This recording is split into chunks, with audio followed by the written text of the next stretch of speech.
नमस्कार, मैं हूं विजय कुमार शुक्ल।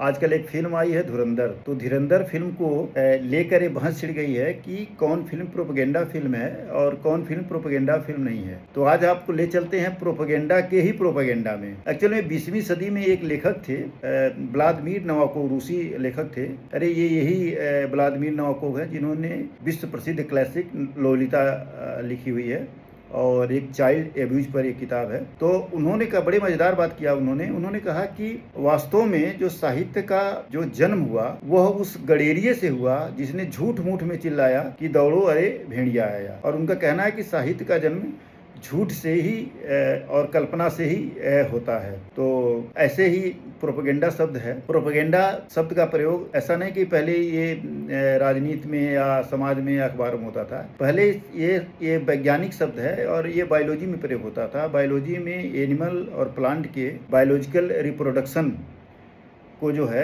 इसको प्रोपगेशन कहते हैं। तो हुआ क्या कि 15वीं शताब्दी में 15वीं-16वीं शताब्दी में जब कैथोलिक धर्म के ऑर्थोडॉक्स और रूढ़ियों से तंग आकर कुछ लोगों ने विद्रोह किया मार्टिन लूथर किंग के विद्रोह नेतृत्व में, और उस समय उन्होंने एक नया धर्म बनाया जिसका नाम रखा था प्रोटेस्टेंट। तो प्रोटेस्टेंट धर्म जो था ये वह धर्म था जो मानता था कि जो भगवान और आदमी के बीच में और गॉड और इंसान के बीच में पोप एक बिचौलिया है। और इन लोगों ने न केवल पोप का विरोध किया बल्कि जो कैथोलिक धर्म के जो रिचुअल थे वो जो ज्यादा रूढ़ हो गए थे उन परंपराओं का इन लोगों ने विरोध किया। तो फिर कैथोलिक धर्म पर खतरा आने लगी। तो 1622 में पोप थे, पोप ग्रेगरी, पोप 15 मतलब 15वें पोप ने एक संगठन बनाया प्रोटेस्टेंट धर्म से निपटने के लिए और उसका नाम रखा गया था कांग्रेशन ऑफ प्रोपेगेशन फाइडे। तो उससे के उस संस्था के द्वारा जो है वो फाइडे, उसको फाइडे प्रोपेगेशन कहते थे। और वो संस्था जो है प्रोटेस्टेंट धर्म से निपटने के लिए जो कैथोलिक धर्म की जो अच्छाइयाँ थी और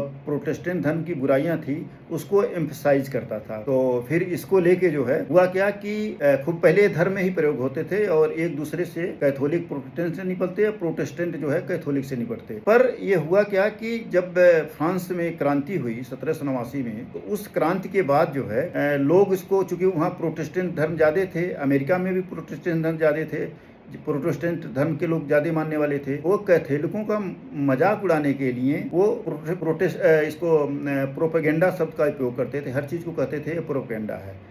तो आप देखिए पहले ये बायोलॉजी में प्रयोग होता था, साइंस में प्रयोग होता था, फिर ये धर्म में आया। आप देखिए मतलब शब्दों का कैसे जो है अपभ्रंश होता है और कैसे उसके अर्थ बदलते जाते हैं। फिर इसके बाद ये हुआ कि इसका सबसे बढ़िया प्रयोग करने वाला तो 19वीं शताब्दी में जो है 20वीं शताब्दी में हिटलर था, जिसने एक विभाग ही बना दिया था कि social enlightenment and propagation ministry. और उस मिनिस्ट्री का जो हेड था, आप सबको पता है कि वो जोसेफ गोएबल्स था। उस समय तो वो महानायक माना जाता था, लेकिन आज के समय में उसको जो है हम सब जो है खलनायक ही मानते हैं। तो ऐसे जो है ये प्रोपेगेंडा शब्द ही अपने आप में एक प्रोपेगेंडा है। और हम देखते हैं कि हर आदमी कहता है कि आज तो बड़े निगेटिव सेंस में होता है कि अरे ये प्रोपेगेंडा है, अरे प्रोपेगेंडा है।